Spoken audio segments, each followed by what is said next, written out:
Hello friends, welcome to my channel. ఈరోజు నేను మీకు పెప్పర్ రైసు ఎలా చేయాలో చూపిస్తాను రండి. ఇది లంచ్ బాక్స్ కానీ లేదంటే మార్నింగ్ బ్రేక్ఫాస్ట్ కూడా చాలా బాగుంటుంది. ఈ రెయినీ సీజన్లో ఈ పెప్పర్ రైస్ తింటే చాలా ఫ్రెష్నెస్గా ఉంటుంది. సో దీన్ని ఎలా చేసుకోవాలో చూపిస్తాను రండి. నేను దానికోసమని కొన్ని మిరియాలు తీసుకున్నాను.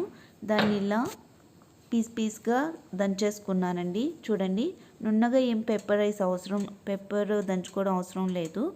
కొద్దిగా పీస్గా ఉంటేనే బాగుంటుంది. తర్వాత కడాయిలోకి 2 టేబుల్ స్పూన్స్ వరకు ఆయిల్ తీసుకున్నాను. ఆ తర్వాత 1 టేబుల్ స్పూన్ వరకు ఆవాలు వేసుకునేసి పల్లీలు మనకు కావాల్సినంత తీసుకున్నానండి. ఇవి దోరగా వేగేంతవరకు వేయించుకుందాం.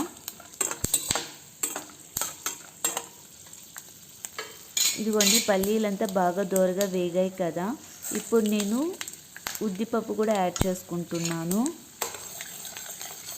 ఇది కూడా కాసేపు దోరగా వేగాక తర్వాత కరివేపాకు యాడ్ చేసుకున్నాను. పచ్చిమిరపకాయలు యాడ్ చేసుకున్నాను. మనకి స్పైసీకి ఎంత కావాలో అంత యాడ్ చేసుకోవచ్చండి. ఆల్రెడీ పెప్పర్ స్పైసీగానే ఉంటుంది కాబట్టి కొద్దిగానే యాడ్ చేసుకున్నాం పచ్చిమిరపకాయలు పీసెస్.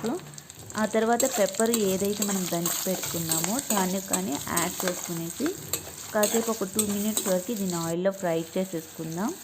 ఆ తర్వాత తగినంత సాల్ట్ యాడ్ చేసుకునేసి కాసేపు దీన్ని ఫ్రై అయ్యేంత చేసేద్దామండి. అంతేనండి, ఇది రెడీ అయిపోయింది. మనం రెడీగా కుక్ చేసుకున్న రైస్ని దీంట్లోకి మిక్స్ చేసేస్తే పెప్పర్ రైస్ రెడీ.